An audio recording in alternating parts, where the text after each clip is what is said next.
दोस्तों, welcome back to my channel Edify Tuitions. और मैं हूं आकांक्षा गुप्ता और आज हम डिस्कस करेंगे understanding curriculum unit 3 knowledge and curriculum का। यूनिट 3 है ये, पेपर 8A।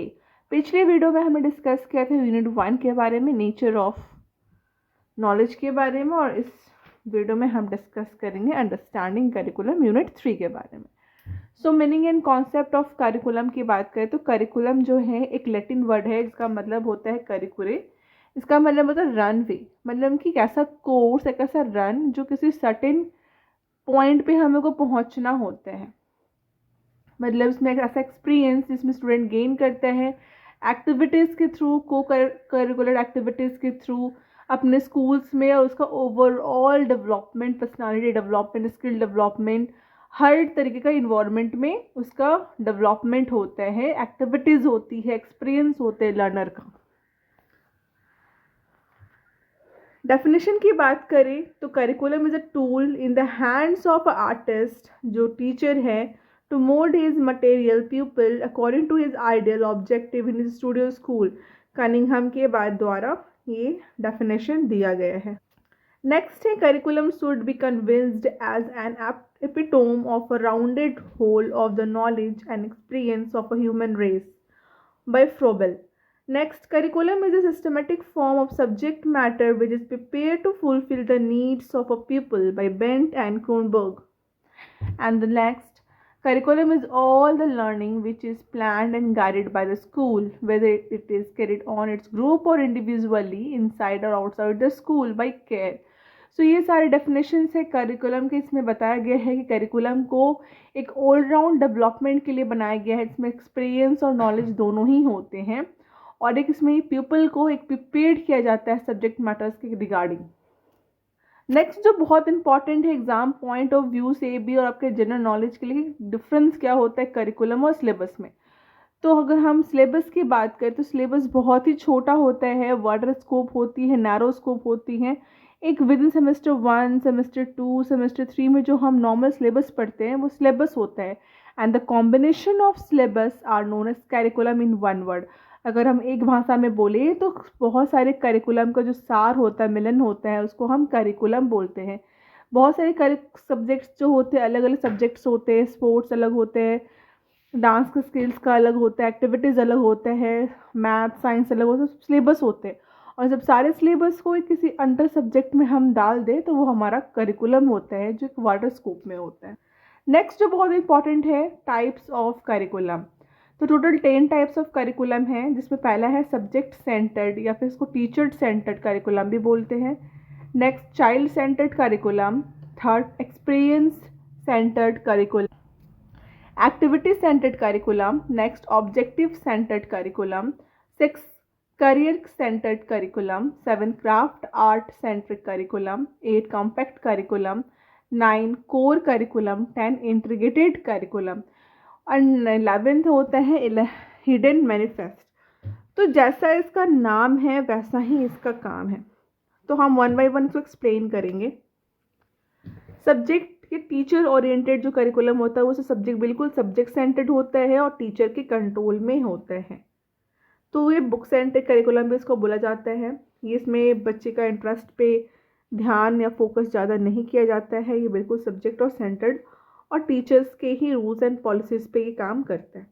नेक्स्ट है हमारा चाइल्ड सेंटर, जिससे हमारे नाम से पता चल रहा है कि ये बच्चों के सेंटर्ड पे रहता है, चाइल्ड सेंटर्ड होता है। चाइल्ड के इंटरेस्ट को मद्देनज़र करते हुए करिकुलम को डिज़ाइन किया जाता है, जिसमें बच्चे का फुली डेवलपमेंट होता है।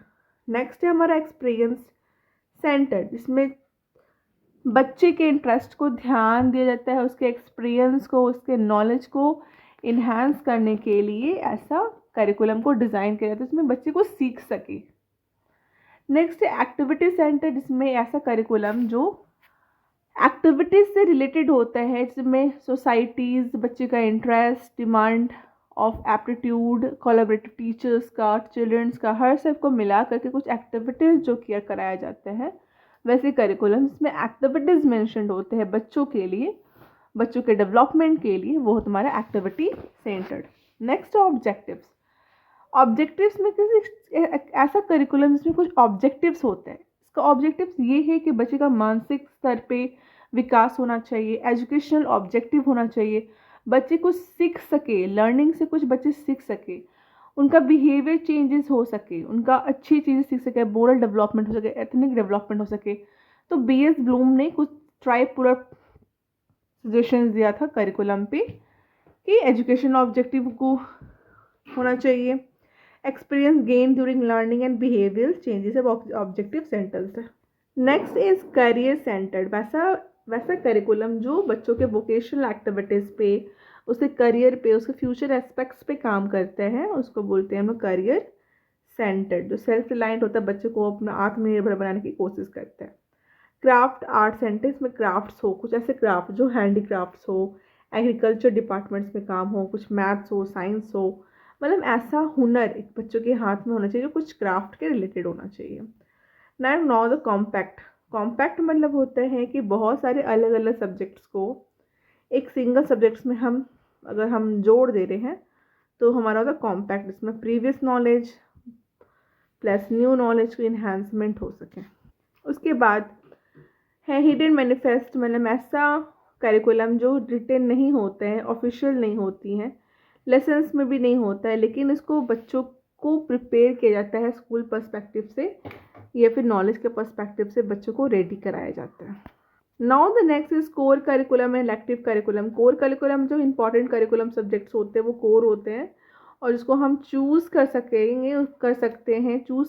हैं उसको हम बोलते हैं elective curriculum. Now the most important are the mandate for the formulation of curriculum policy कि करिकुलम जो पॉलिसी है उसको फॉर्मुलेशन करने के लिए क्या क्या मैंडेट्स की हमें ज़रूरत होती है। तो कॉन्स्टिट्यूशनल के हिसाब से हमें कॉन्स्टिट्यूशन के लिए ज़रूरत होता है कि कॉन्स्टिट्यूशन में हमारा प्रिंसिपल ऑफ इक्वालिटी होती है, नॉन डिस्क्रिमिनेशन हो, हमारे करिकुलम में सारी चीज़ें दी गई हैं, राइट ऑफ एजुकेशन हो, प्रमोशन ऑफ सिविक वैल्यूज़ हो, डेमोक्रेटिक प्रिंसिपल्स हो।